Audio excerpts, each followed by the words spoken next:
하나님이 세상을 사랑하심으로 예수 그리스도를 보내주셔서 그 예수 그리스도께서 오셔서 하신 일들을 마태, 마가, 누가, 요한 공간복음에 세밀하게 기록해 놓았습니다. 하나님의 아들로서 하늘과 땅의 모든 권세를 가졌으나 예수 그리스도께서 행하시는 기적의 현장마다 놀랍게 하나님이 함께 하셨고 바로 성령 하나님이 강력하게 역사하심의 증거들이 표적이 되고 기적이 되었던 사실들을 우리는 성경을 통해서 살펴볼 수 있습니다. 때때로 예수 그리스도의 능력 행하심의 현장에 있던 수많은 사람들이 비방하고 조롱하기를 귀신의 우두머리를 빌미로 삼아 귀신을 내어 쫓는다고 조롱하며 예수 그리스도를 폄하했습니다. 마태복음 12장 28절에 예수님은 직접 그렇게 말합니다. 내가 하나님의 성령을 힘입어 귀신을 쫓아내는 것이면 하나님의 나라가 이미 너희에게 임하였느니라 라고 말씀하십니다. 좀 더 쉽게 말하면 너희가 조롱하고 폄하하고 손가락질할 게 아니라 지금 이 귀신이 떠나가는 게 성령께서 나와 함께 하셔서 떠나는 걸 너희가 믿는다면 믿는 너희의 심령에 하나님의 나라가 이미 임하는 복을 받았을 것이라고 도전하고 있습니다.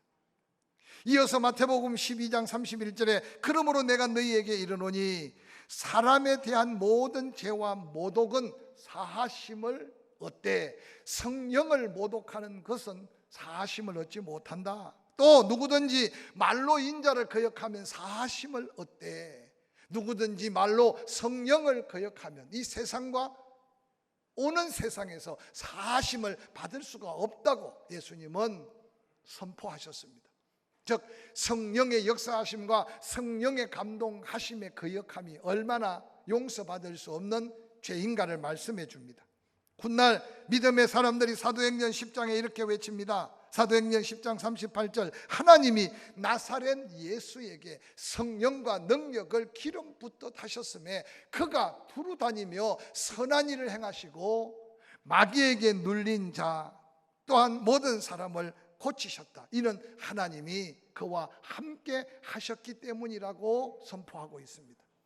한말로 말하면 예수 그리스도께서 능력 행하시고 예수 그리스도께서 기적을 행하셨던 그 모든 배경 속에는 바로 하나님의 놀라운 성령이 능력으로 예수 그리스도를 도왔고 하나님이 친히 그 현장에 함께 할 때 사람들이 말하는 기적이다, 표적이다, 이적이다 라고 하는 능력이 나타나게 되었다고 선포하고 있습니다. 전능하신 하늘과 땅의 모든 권세를 가지신 예수 그리스도이시지만 성령의 능력을 덧입지 않고 하나님의 놀라운 기적적 역사를 이룰 수 없었다는 사실을 우리에게 기억하게 하심은 오늘을 사는 우리가 구원은 받았으나 힘이 없고 연약한 우리가 세상에 대하여 죄에 대하여 악한 영들과의 싸움에서 이겨가며 날마다 하나님의 영광을 돌리기 위해서는 하나님이 약속한 그 성령이 내 안에 충만하게 역사하지 않고는 이룰 수 없는 일이라는 사실을 다시 한번 도전하는 이 아침에 이미 여러분 안에 이전에 예수 믿으면서 뜨겁게 성령을 체험한 분도 계실 거고 지금도 그 성령의 충만함 안에 사는 사람도 있을 거고 세월이 지나면서 성령이 소멸되어 믿고 구원은 받았으나 아직도 마음에 근심 걱정 가득한 심령에게 오늘 본문의 고넬료가 경험한 성령 충만함의 역사가 다시 한번 우리 안에 넘쳐나는 역사가 되어야 이 시대 속에 하나님의 사람답게 하나님의 영광을 위해 세상을 이기는 믿음으로 승리하는 그리스도인이 될 줄로 확실히 믿습니다. 성령의 약속대로 오신 성령이 임하실 때 초대교회에 나타난 사도행전에 나타난 성령의 놀라운 특징들이 몇 가지 있습니다. 그 첫 번째가 담대함을 덧입는 겁니다. 성령 받기 전에 제자들 제자님이 십자가에 못 박혀 죽으시고 난 다음 그 엄청난 부활의 영광을 친히 목격조차 못하고 예루살렘의 문을 꽁꽁 걸어 잠그고 숨어있는 제자들, 어깨가 축 처진 상태로 엠마오로 가는 제자들 뿐만 아니라 베드로와 함께 7명의 제자들은 갈릴리에서 이전에 고기 잡는 생활에 빠져있는 모습을 복음서에서는 잠깐 보여줍니다. 그런데 놀랍게도 부활하신 예수를 만나고 난 다음 그들은 달라졌습니다. 문을 박차고 일어났고 엄청난 박해 속에 있었으나 그들은 당당하게 예수 그리스도의 부활을 증거했습니다. 심지어는 스데반 같은 경우 자기의 목숨을 내어놓고 순교의 첫 열매가 되어가면서 부활의 증인되었던 놀라운 역사는 오늘 우리도 이미 경험한 역사고 이 민족이 이미 은혜를 입었던 역사이기에 오늘을 사는 우리에게 이 성령의 충만함이 다시 한번 필요한 때 우리가 살고 있음을 이 시간 깨달을 수 있기를 주의 이름으로 간절히 축원합니다. 뿐만 아니라 성령 충만함을 덧입은 자에게 놀라운 특징은 다양하지만 그 가운데 받은 은혜를 깨달아가며 말이 많아진대요. 말이 많아진대. 아이고 우리 남편 요즘 말이 많아지는 게 성령 충만했은가? 잔소리가 아니고, 아이고 우리 마누라 요즘 바가지가 긁어지는데 성령 충만해서 그런가? 바가지 긁는 소리가 아니고 은혜로운 말이 많아진대요. 즉 말의 변화가 온대요. 지금 제가 하고 있는 말은 모국어예요. 근데 방언이란 원래 말은 내가 알지 못하는 말을 내가 성령에 충만해서 말하게 된다는 건데, 더 엄밀하게 말하면 해야 될 말을 못하고 사는 우리가 해야 될 말을 하게 되고, 안 해야 되는 말을 하고 사는 우리가 성령 충만할 때 안 하게 되는 역사가 은혜 받은 놀라운 증거라고 말합니다. 할렐루야. 뿐만 아니라 성령 충만한 자에게 말이 달라져 남이 알아들을 수 없는, 아니 통역을 해야만 되는 방언뿐만 아니라 감사합니다, 미안합니다라는 말보다 더 중요한 것은 성령으로 충만한 자의 입의 말은 안 돼, 불가능해, 난 못해, 거칠고 부정적인 언어들은 간데온데가 없어지고 성령 충만한 가운데 소망의 말, 희망의 말, 권면의 말, 격려의 말, 축복의 말이 많아지는 이 은혜가 성령 충만한 자에게 나타난 하나님의 증거임을 기억하시기를 주의 이름으로 간절히 축원합니다. 뿐만 아니라 성령 충만한 믿음의 사람들을 살펴보니 인생의 목표가 달라지는 거예요. 성령 받기 전에는 자기 욕심대로 살면서, 오늘 찬양 가사 속에도 그런 가사가 언급됐는데, 내 생각에 확신이 있으면 그대로 그냥 내 인생 내 건 줄 알고 살아갑니다. 그런데 어느 날 성령에 사로잡히고 난 다음 다른 희망을 갖게 되고 다른 꿈을 꾸게 되고, 그런 하나님의 뜻을 따라 그의 나라와 그의 의를 구하는 거룩한 삶의 변화가 일어나게 되는 겁니다. 뿐만 아니라 성령 충만한 사람은 그 하나님의 뜻을 깨달을 때 성령으로 인한 열정, 성령으로 인한 지혜, 성령으로 인한 새 힘을 덧입어서 가는 인생길이 넓은 길에서 좁은 길, 땅의 것만 바라보다가 위의 것을 사모하는 위대한 변화가 성령 충만한 자들의 삶의 변화였습니다. 그럼 어떻게 우리도 이런 성령 충만함에 거하며 살 수 있을까요? 오늘 사도행전 10장은 다양한 각도에서 말씀을 볼 수 있는데, 오늘 이런 성령 충만함을 받았던 한 사람, 고넬료라는 사람을 통해서 그가 어떤 사람이었기에 그가 이런 성령 충만함을 받았다면 우리가 이미 받은 성령 더 충만할 수 있고, 아직도 그 충만함을 경험하지 못한 사람들은 고넬료가 성령의 충만함에 사로잡혔던 그 현장을 다시 한번 느껴가면서 성령 충만함을 사모하고 그 충만함 아래 이 험한 세상 믿음의 승리자들이 될 수 있기를 주의 이름으로 간절히 축원합니다. 오늘 함께 읽었던 본문 사도행전 10장 1절은 이렇게 시작합니다. 가이사라에 고넬료라는 사람이 있었다. 이달리아의 부대라고 하는 파견된 그 부대에 100명의 로마의 정예 군인을 관리하고 다스리며 당시 가이사라 서쪽 지중해 연안을 치안을 담당하는 백부장이 고넬료다. 왜 이렇게 사도행전 10장에 고넬료에 대해서 세세하게 설명하고 있을까요? 당시에 예루살렘의 120의 문도들은 다 하나님 앞에 거룩하게 구별되었다는 선민의식 속에 살고 있는 유대족 속이에요. 이 당시만 해도 베드로는 유대인들에게만 복음을 전했어요. 잃어버린 하나님의 자녀들을 찾아야 된다고. 그들의 생각 속에는 이방인들은 하나님 구원의 자격도 없어요. 그 중에 특별히 그들을 압제하고 있는 로마의 100명의 정예 군대에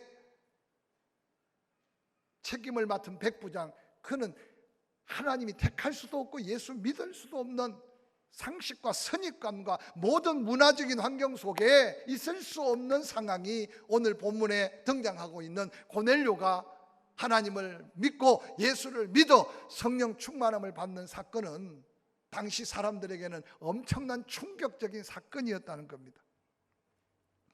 누구든지 예수 그리스도를 믿어 구주와 주님으로 영접하면 하나님이 성령을 선물로 주신다고 예수님이 말씀하셨지만 당시에는 그 말씀을 그대로 믿지 않았다는 겁니다. 오늘 여러분은 어떻습니까? 고넬료가 성령 충만함을 받아 그의 온 가족, 온 친척들까지 다 함께 구원받는 이 엄청난 성령의 역사하는 현장을 바라보면서 여러분 자신은 어떤 모습으로 지금 은혜를 받고 구원은 받았는데 그 은혜의 감격 속에 살고 있는가를 돌아보는 기회가 되었으면 좋겠습니다. 이 시간에 먼저 기억해야 될 것은 성령 충만은 누가 받는 것인가를 명확하게 여러분 다시 한번 깨달아 구별하지 않고 차별하지 않고 예수 믿어 구원받아 그 믿음을 마음으로 믿고 입으로 시인한 그에게 성령 충만함을 더해줬던 고넬료가 경험한 성령 충만은 이 땅에 사는 모든 성도들이, 아니 이 땅에 사는 모든 사람들이 누구나 다 차별 없이 받을 수 있는 성령 충만함임을 기억하시기를 주의 이름으로 간절히 축원합니다. 사도행전 10장 2절에 고넬료를 소개합니다. 그가 경건한 사람이었다. 여기 경건이라는 말은 허물이 없다는 뜻입니다. 즉 하나님 앞에 의롭게 살기 위해 몸부림치고 있는 삶의 모습을 경건한 삶의 모습이라고 소개합니다. 그가 이스라엘 땅에 파견되기 전까지는 로마 문화 속에 살았고 그는 아마 젊은 시절 로마의 모든 학문과 모든 종교 생활 속에 살았을 겁니다. 그런데 놀랍게도 그가 하나님의 땅에 백부장으로 와서 보니 자기 수하에 있는 사람, 주변에 있는 사람, 아마 신실한 믿음의 사람이 있었던 것 같아요. 그래서 그가 하나님을 알게 되고 믿게 되고, 하나님을 알고 믿는 마음 속에 허물과 죄를 하나님 앞에 부끄럽게 여겨 경건하게 사는 그 고넬료의 모습을 그대로 소개하고 있습니다. 성령이 처음 역사할 때 베드로가 외쳐 설교하는 소리를 듣고 수많은 강팍한 유대인들이 형제들아, 우리가 어찌하면 너처럼, 우리가 어떻게 하면 네가 받은 예수, 네가 만난 성령, 네가 경험한 그 성령 충만함을 경험할 수 있느냐. 베드로가 그때 그들을 향해 외칩니다. 예수 그리스도를 믿어라, 회개해라, 그리고 죄 사함을 받아라. 그때 우리에게 역사하는 이 성령의 충만함이 너희에게도 임할 것이다.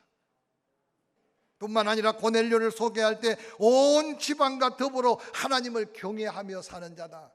이 하나님을 경외한다는 말을 한마디로 말하면 하나님 앞에 예배하는 자다라고 말해도 지나친 표현이 아닙니다. 마가 다락방에 모였던 그들 모임 가운데 하나님의 성령이 역사했고, 사마리아도 빌립이 전한 복음 때문에 모임 가운데 그들에게 성령이 역사하니 온 성에 큰 기쁨이 넘쳤고, 고넬료의 가정에도 일가 친척할 것 없이 그들이 모여서 늘 해왔던 대로 온 집안과 더불어 여호와를 경외했던 그 예배가 이어져서 오늘 베드로를 초청해서 귀한 은혜의 예배를 드리는 중에 베드로의 말씀이 떨어지는 그 자리가 바로 성령 충만했다는 사실을 기억하시기를 주의 이름으로 간절히 축원합니다. 많고 많은 싸움 중에 예배의 시간과의 싸움에서 실패하지 않기를 주의 이름으로 축복하고 격려합니다. 할렐루야.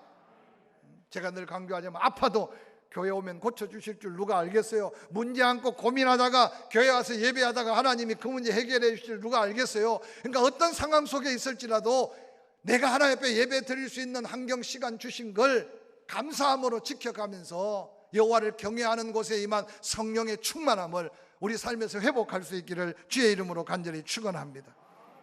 뿐만 아니라 피지배국에 와서 지배하고 사는 백부장 고넬료, 그의 마음속에는 로마인이 품을 수 없는, 타민족이 가질 수 없는 놀라운 하나님의 사랑의 마음을 이 고넬료가 가졌다는 거예요. 오늘 성경에 보니까 백성을 많이 구제했다.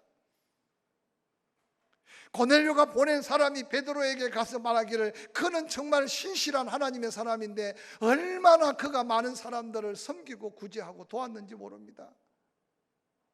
당신을 보내서 하나님이 그를 섬기고자 하니 당신이 우리와 함께 같이 가자고.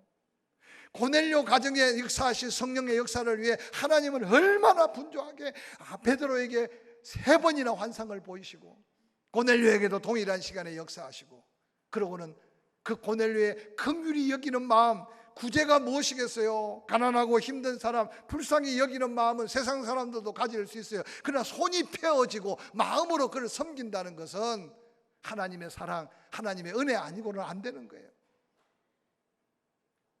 사랑하는 성도 여러분, 백성을 많이 구제했던 고넬료, 긍휼히 여기는 자에게 하나님의 긍휼히 여기심으로 그가 구원의 은혜뿐만 아니라 이방인은 꿈조차 꿀 수 없는 문화, 환경, 인종 차별을 극복하고 그의 집에 성령 충만함은 우리가 다시 한번 도전해야 될 삶의 모습인 줄 아시기를 주의 이름으로 간절히 축원합니다.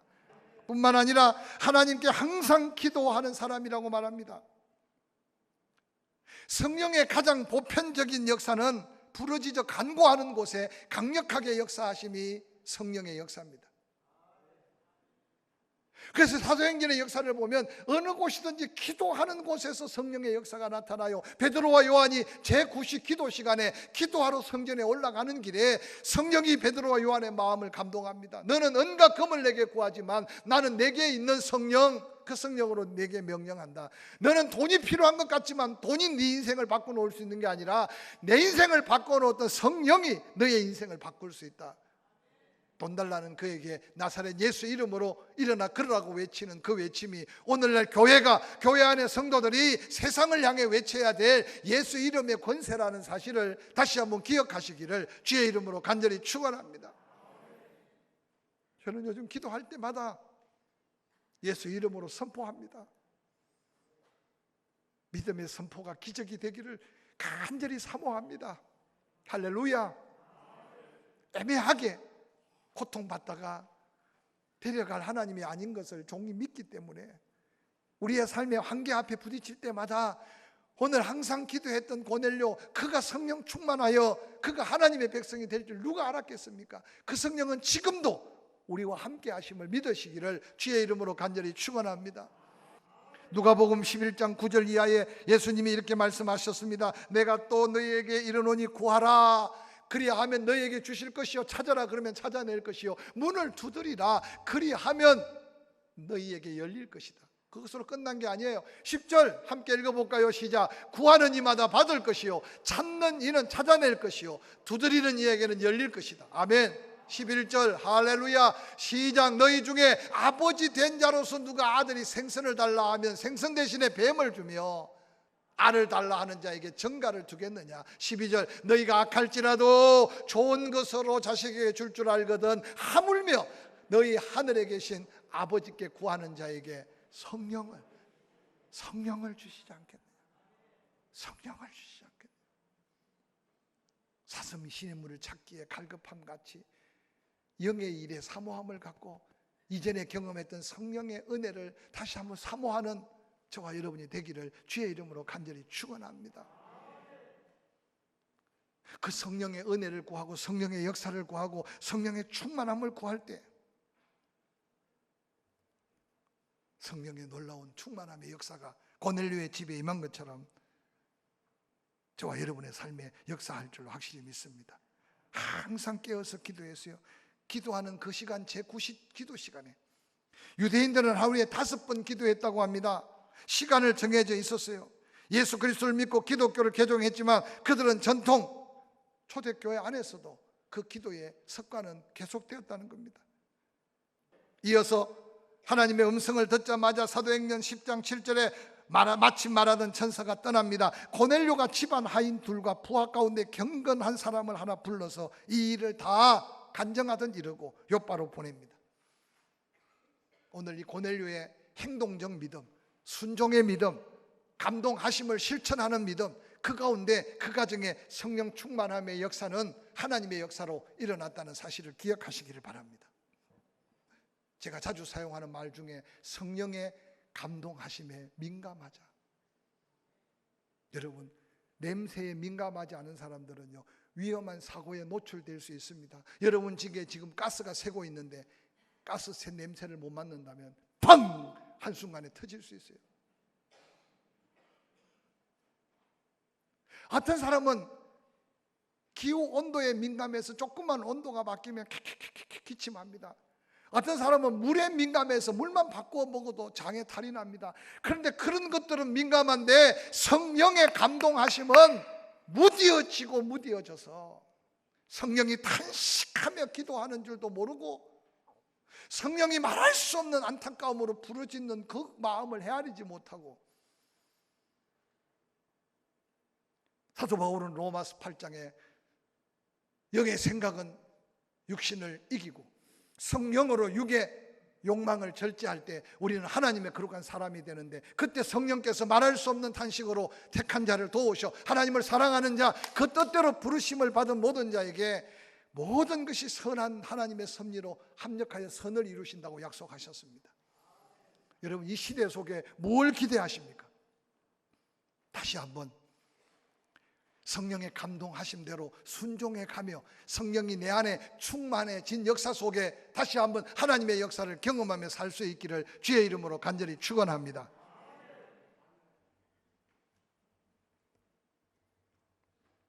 마지막입니다.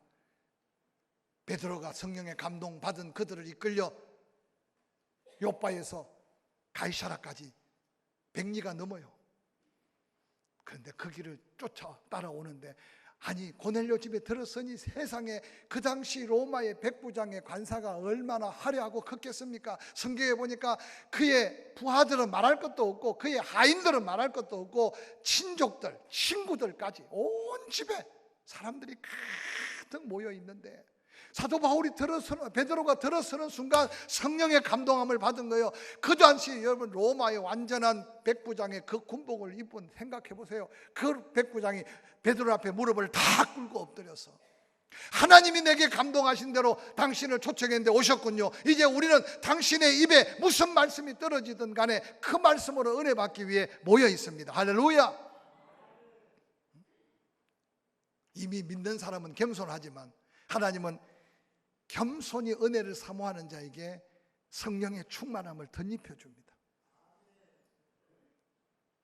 오늘날 교회 안에 겸손한 것 같지만 자기밖에 모르는 교만한 자들이 얼마나 많습니까? 기독교 지도자들 보십시오. 겸손한 것 같은데 은근히 교만한 자들이 얼마나 많습니까? 그래서 하나님의 의를 가리고 있는 경우가 얼마나 많은지 몰라요. 이 한 주간에 여러분, 고넬료의 이 아름다운 믿음 안의 순종뿐만 아니라 하나님의 은혜를 사모하는 겸손한 모습으로 하나님 앞에, 하나님이 대하게 선 사람 앞에 그런 관계 속에서 성령의 역사하심을 경험할 수 있기를 주의 이름으로 간절히 축원합니다. 내가 곧 당신에게 사람을 보냈는데 오셨으니 잘하였습니다. 이제는 우리는 주께서 당신에게 명하신 모든 것을 듣고자 하여 하나님 앞에 있다고 고백하고 있습니다. 베드로가 이 말을 할 때 성령이 말씀 듣는 모든 사람에게 충만하게 역사하십니다. 함께 찾아온 요빠에 할례받은 그리스도인들, 즉 유대 깊이 빠져있던 그들도 이방인에게 이 같은 성령의 역사가 임하는 걸 보고 깜짝 놀랍니다. 그러고 외칩니다. 예수 믿고 구원받아 성령이 임한 이 자리에 저들에게 신앙 고백으로 침례를 주는 걸 누가 막을 수 있겠느냐? 여러분, 이방인에게 침례를 준다는 건 당시 예루살렘 교회와 유대 기독교인들은 있을 수 없는 일이었습니다. 그런데 그 강팍한 베드로도 그 성령의 역사 앞에 어떻게 할 줄 없었어요. 그 자리에 침례를 베풀고 며칠 더 유하여서 오늘날 말하면 부흥회를 연기해 가면서 은혜 받은 사건이 고넬료의 가정에 역사한 성령 충만함의 역사였습니다. 염려가 많습니까? 근심이 자꾸만 잠 못 이루게 합니까? 입만 열면 불평과 원망, 부정적인 말이 내 안에 계속 쏟아져 나옵니까? 하루를 살고 평생을 살았는데도 삶에 감격이 없고 인생의 목표가 없습니까? 다시 한번 성령의 충만함 앞에 붙들리기 위해서 이 한 주간 성령을 더 의지하고 사모하는 저와 여러분 되기를 주의 이름으로 간절히 축원합니다. 축원합니다. 그래서 성령 안에 담대함과 성령 안에 엄청난 변화들과 성령 안에 인생의 의미를 되찾아서 하나님의 영광 드러내는 저와 여러분의 삶이 되기를 주의 이름으로 간절히 축원합니다.